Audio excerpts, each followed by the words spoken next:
recently God shared with me some things about culture, and so I am sharing that with you. Not long ago, I woke up and I heard God ask me, "Are you ready to see your culture change?" And I said yes, not really knowing what it meant at the time. But since then, I have asked and learned quite a bit about it. And I just wanted to share with you some of those things. So first of all, I started with culture because I thought, well, what do you mean by culture? And I looked up the modern meaning of culture, and it seems very hard for people to define in a few short words.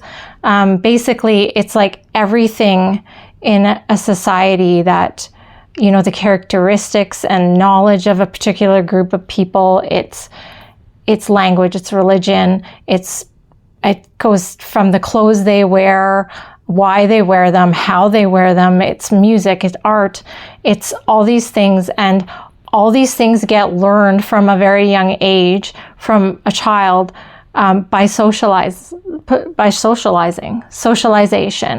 And that was the key word for me, because socializing, we all know what that means, to socialize with people, to get to know them. You get to know them, they get to know you, and then you're getting to know what they're about. And when you're in a certain culture, you are going to learn what they know and what they practice, right? And so I started to realize it's very important who we socialize with.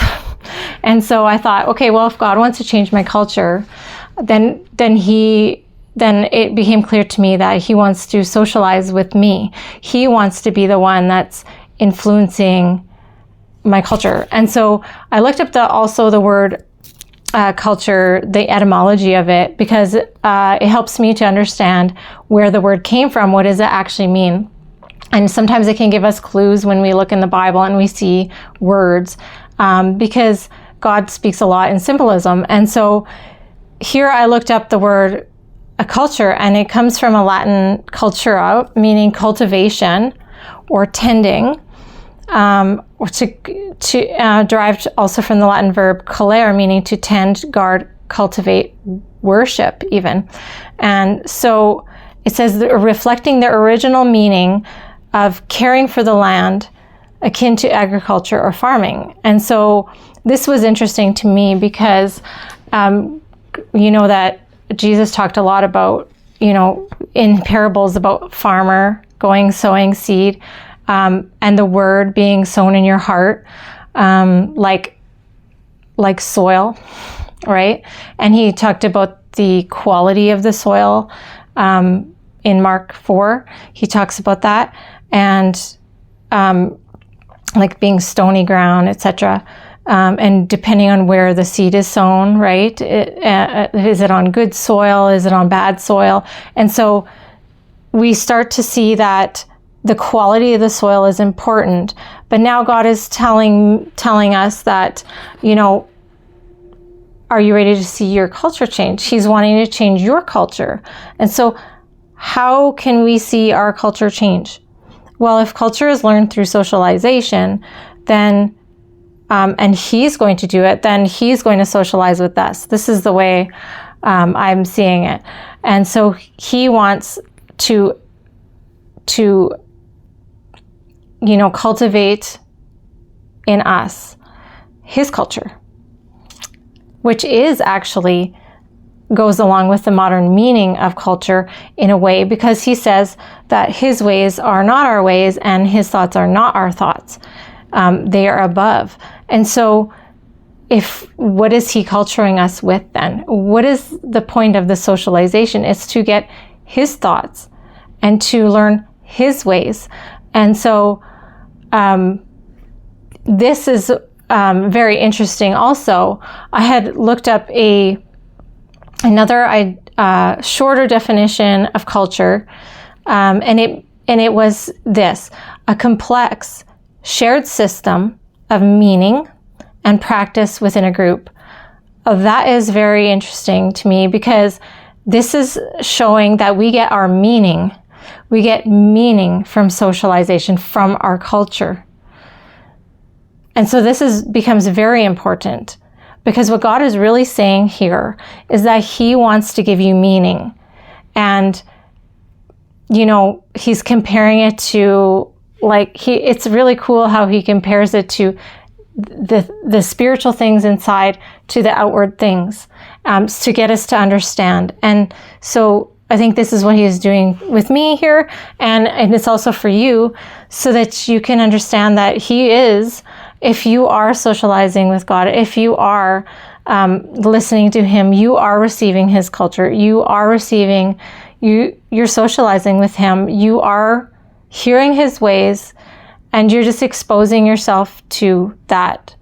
The exposure to that is what changes you. The exposure to that changes the quality of your heart, changes the quality of your soil.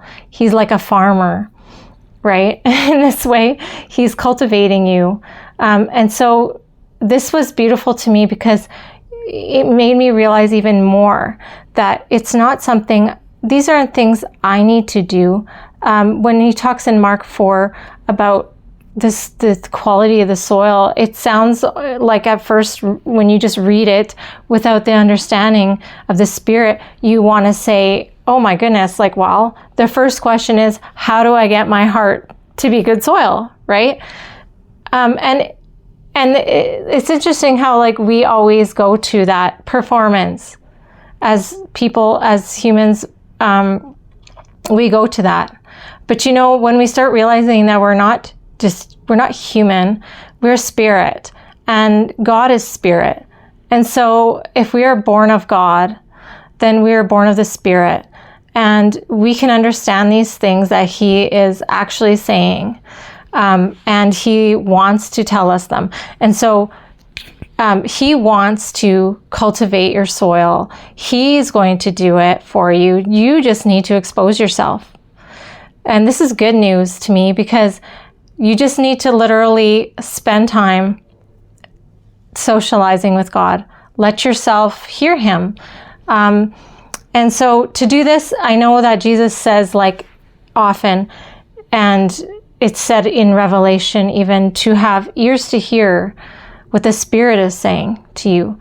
And so that means that tells us that we can have ears that just hear what we want to hear, or that understand differently than maybe what God is saying. And so I pray that for you and for me and all of us, that we would have ears to hear, that, Father, that you would open up our ears to hear this, what the Spirit is saying to us, and that we would